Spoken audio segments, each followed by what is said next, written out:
A car carrying famous musicians and others has reportedly crashed on the outskirts of Garowe, the capital of Puntland.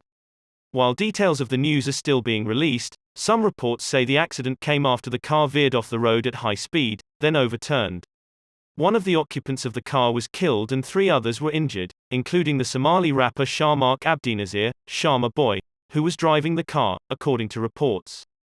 The singer and other injured people were rushed to a hospital in Garowe, and troops and officials arrived at the scene of the accident called Buurawadal. Earlier reports said that Masla Midiye, another singer and friend of Sharma Boy, was also injured in the accident, but MTV Somali channel learned that the singer was not in the car. Police in Garowe have now arrested the young Somali rapper Sharmarke Abdinasir Mohamed aka Sharma Boy, who is believed to be responsible for the deadly car accident. Nugal Regional Police Commander Colonel Mohammed Jama Aden told the media that the case would be investigated and an immediate response would be issued soon. Singer and rapper Sharma Boy arrived in Garowe for a few days, where he was set to perform shows.